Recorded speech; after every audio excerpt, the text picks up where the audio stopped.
Welcome my dear rockers. आज हम देखने वाले हैं रेजिंग ग्रेस। मूवी की शुरुआत में हमें जॉय नाम की एक लेडी को दिखाया जाता है जो कि एक सिंगल मदर है। साथ ही वो लंदन में फिलीपींस से आई है ताकि वो कुछ पैसे कमाकर अपनी बेटी के साथ अच्छी जिंदगी बिता पाए। साथ ही हमें ये भी पता चलता है कि जॉय असल में यहाँ पर इलीगल इमिग्रेंट के तौर पर रह रही है क्योंकि उसके पास यहाँ की सिटीजनशिप तो है नहीं और अब वो उसी सर्टिफिकेट को किसी तरह बनवाना चाहती है। इसके लिए वो कई घरों में काम करके अपना गुजारा कर रही है। जॉय और उसकी बेटी ग्रेस अलग अलग लोगों के घर रहकर अपने दिन बिता रही है क्योंकि उनके पास रहने के लिए कोई घर भी नहीं है। यानी कि कभी किसी घर में ये लोग रहते हैं तो कभी किसी दूसरे घर में। जॉय लोगों के घर साफ सफाई, खाना बनाना, किसी बीमार की देखभाल करना, यहाँ तक कि उनके कुत्ते को टहलाने का काम भी करती है। ग्रेस भी वैसे तो बहुत समझदार है लेकिन शरारती बहुत ज्यादा। वो अक्सर माँ जो कहती उसका उल्टा ही काम करती। ग्रेस हमेशा अपनी माँ से उसके पिता के बारे में पूछती रहती कि पापा कहाँ गए माँ, लेकिन जॉय उससे झूठ कहती कि तुम्हारे पिता मर चुके हैं। बल्कि सच्चाई कुछ और ही होती है जो हमें आगे पता चलेगी। ग्रेस और जॉय को एक घर से निकलने के बाद अपने आगे के दिन बिताने के लिए किसी और क्लाइंट के घर में पनाह लेनी पड़ती है जो कि घर पर नहीं आता। इसी दौरान जॉय एक आदमी से मिलती है जो कि ग्रेस से कहता है अगर तुम्हें सिटीजनशिप सर्टिफिकेट बनवाना है तो तुम्हें अगले मंथ की लास्ट तक पूरे पैसे देने होंगे तभी कुछ हो पाएगा। फिर इसके बाद जॉय के पास उसके एक दोस्त का फोन आता है जो जॉय से कहता है कि कल मुझे कुछ जरूरी काम है, क्या तुम मेरी जगह मेरे क्लाइंट मिस्टर गैरेट को देख कर आओगी? क्योंकि उनके एक दोस्त ने मुझे ये करने को कहा था। वो इसीलिए क्योंकि उन्होंने मिस्टर गैरेट को काफी दिनों से देखा नहीं था। तुम्हें बस उनको जाकर देखना है और कुछ नहीं करना है। जॉय इसके लिए मान जाती है। फिर वो अगले दिन शहर से दूर एक बड़े से घर में पहुंचती है जहाँ कोई भी नहीं होता। वो कई बार मिस्टर गैरेट को आवाज देते हुए अंदर जाती है लेकिन कोई बोलता ही नहीं। फिर वो पहुंचती है मिस्टर गैरेट के कमरे में जो कि कोमा में पड़े हुए हैं। उन्हें इस हालत में देखकर जॉय अपनी फिलिपीनी भाषा में उनके लिए प्रेयर्स करने लग जाती है जो कि अचानक से जॉय का हाथ पकड़ लेते हैं जिससे वो बहुत ज्यादा डर गई थी। लेकिन फिर खुद को संभालती है और तभी वहाँ पर जॉय किसी के आने की आवाज को सुनती है। वो जल्दी से छिपने की कोशिश करती है क्योंकि अगर किसी ने उसको देख लिया और ये पता चल गया कि जॉय अपने दोस्त की जगह पर यहाँ पर आई हुई है तो वो मुसीबत में पड़ सकती है। एक तो ऐसे ही वो इस देश में लीगल इमिग्रेंट के तौर पर रह रही है, ऊपर से अगर कुछ ऐसा हो गया तो और मुसीबत पड़ जाएगी।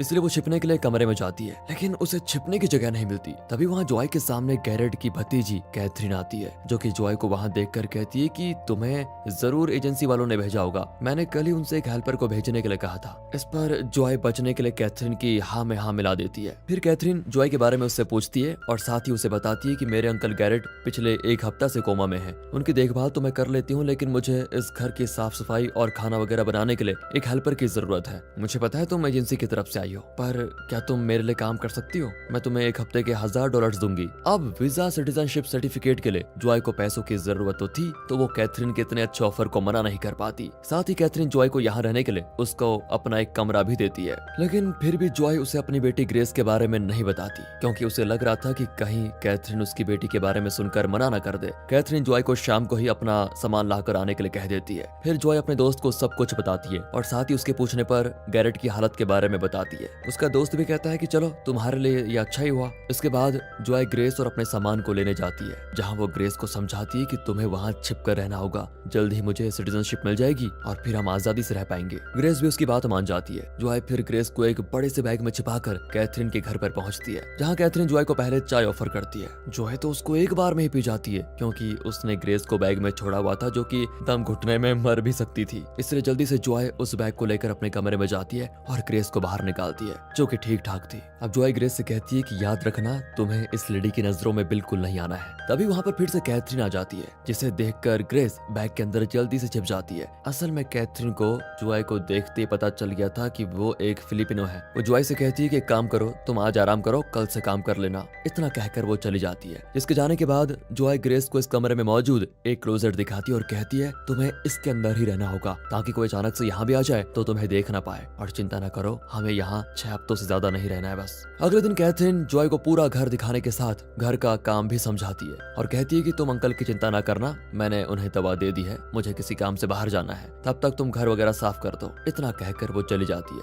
इसके बाद जॉय अपने काम पर लग जाती है। वो पूरे घर की अच्छे से साफ सफाई करती है। इसी बीच उसे मिलती है एक चिट्ठी। जॉय उस चिट्ठी को पढ़ ही रही होती है कि तभी ग्रेस उसे आकर डरा देती है। अब जॉय और ग्रेस बातें कर ही रहे थे तभी वहाँ कैथरीन वापस आ जाती है और ग्रेस जल्दी से छिपने की कोशिश करती है पर कैथरीन घर को चमकता हुआ देखकर काफी खुश भी होती है। साथ ही जल्दी जल्दी जॉय कैथरीन को अपनी बातों में उलझाने की कोशिश करती है ताकि ग्रेस जल्दी से छिप जाए। यहाँ बड़ी मुश्किल से जॉय ने ग्रेस को छिपा दिया था पर ग्रेस कहाँ मानने वाली थी। वो गैरेट के पास पहुंच जाती है जहाँ जॉय आकर उसे कहती है कि अरे मैंने तुम्हें अंदर रहने को कहा था था ना, तभी कैथरीन जॉय को आवाज देती है और जॉय ग्रेस को गैरेट के बेड के नीचे छिपाकर तुरंत बाहर जाती है। पर अभी मुसीबत टली नहीं है, क्योंकि फिर उसी कमरे में कैथरीन गैरेट को दोपहर की गोलियां खिलाने के लिए पहुंच जाती है और वहीं ग्रेस भी छुपी हुई है। एक गोली नीचे गिर जाती है, जिसे ग्रेस कैथरीन के उठाने के पहले ही देख लेती है। फिलहाल कैथरीन गैरेट को दवा खिलाकर चली जाती है और एक बार फिर से ग्रेस बाल बाल बच जाती है। तभी ग्रेस जॉय से कहती है कि कैथरीन तो गैरेट को नींद की गोलियां दे रही है। जॉय उससे पूछती है कि अच्छा तुम्हें कैसे पता कि वो नींद की गोली थी। इस पर ग्रेस कहती है कि एक बार जब आपने मुझे मेरी विटामिन की गोली लेने के लिए भेजा तो मैं गलती से नींद की गोलियां लेकर आ गई थी और ऐसी गोली मैंने वहाँ पर भी देखी थी। इस पर जॉय कहती है कि हो सकता है उसकी बनावट वैसी हो, लेकिन एक जैसी दिखने वाली दवा हमेशा एक नहीं होती। इस बात को लेकर ग्रेस जॉय से गुस्सा ही हो जाती है, क्योंकि उसे शक है कि कैथरीन एक बुरी इंसान हो सकती है। अब जब रात को सभी सो जाते हैं तो ग्रेस कुछ खाने की चीज ढूंढने के लिए पूरे घर में घूमने लगती है। वहाँ अचानक से उसके सामने कैथरीन पड़ जाती है। ओ ये क्या? वो देखती है कि कैथरीन तो स्लीप वॉकिंग कर रही है, यानी वो नींद में चल रही है। यहाँ ग्रेस चुपचाप कैथरीन का पीछा करती है, जिस दौरान वो देखती है कि कैथरीन स्टोर रूम की तरफ जा रही है। वहाँ वो छिपकर कैथरीन का पीछा करती है। यहाँ कैथरीन एक पर्दे को हटाती है, जिसके पीछे एक ग्लास के बड़े से केस में किसी औरत की लाश रखी हुई है, जिसे देखकर ग्रेस डर जाती है, पर वो वहीं छुपी हुई थी। साथ ही कैथरीन नींद में ये भी कहती है कि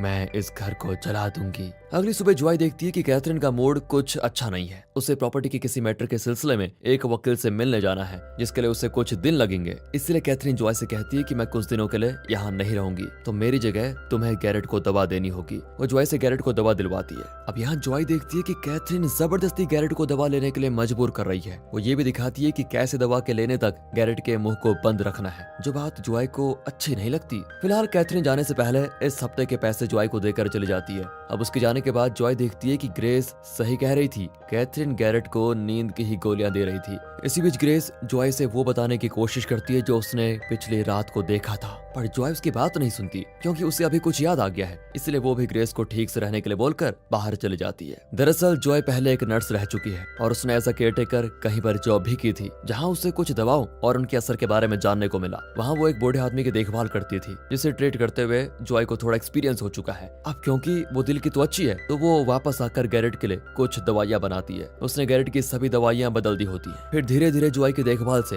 गैरेट सही हो जाता है। वो उठते किसी ग्लोरिया का नाम ले रहा था, जिसे देखकर जॉय उसे अपने बारे में बताती है और कहती है कि मुझे आपकी भतीजी ने काम पर रखा है। गैरेट कहता है मेरी कोई भतीजी नहीं है। फिलहाल कैथरीन यहाँ पर नहीं है, तो जॉय गैरेट का ख्याल रखने लग जाती है और गैरेट की ग्रेस से भी अच्छी दोस्ती हो जाती है। एक दिन गैरेट जॉय से उसके बारे में पूछता है, जो उसे बताती है कि मैं फिलीपींस से आई हूँ। ये सुनकर गैरेट कहता है कि मेरी नैनी ग्लोरिया भी वहीं से थी, मुझे तो वो अपनी माँ से भी ज्यादा प्यारी थी। आगे पूछने पर जॉय बताती है कि मेरा एक आदमी के साथ अफेयर था, जिसे जब पता चला कि मैं प्रेग्नेंट हूँ तो उसने मुझे मारने की कोशिश की। इसलिए मैंने आज तक ग्रेस को पता नहीं लगने दिया कि उसके पिता जिंदा है, जबकि इसके पिता ने तो किसी और से शादी कर ली और अब वो अपनी जिंदगी आराम से बिता रहा है। इस पर गैरेट कहता है कि मेरे पास तुम्हारे लिए एक ऑफर है, मैं तुम्हारे सिटीजनशिप सर्टिफिकेट वाला मैटर को आराम से संभाल लूंगा, पर क्या तुम मेरी फुल टाइम केयर टेकर बनोगी? ये सुनकर जॉय तुरंत मान जाती है। अब कैथरीन से निपटने के लिए गैरेट को जॉय की मदद की जरूरत होती है। उसी बीच हम देखते हैं कि गैरेट जॉय से कहता है, तुम मुझे आज से मास्टर गैरेट कहोगी। बीते हुए समय के साथ गैरेट का स्वभाव भी बदल रहा होता है। एक दिन वो ग्रेस से बता देता है कि जॉय ने तुमसे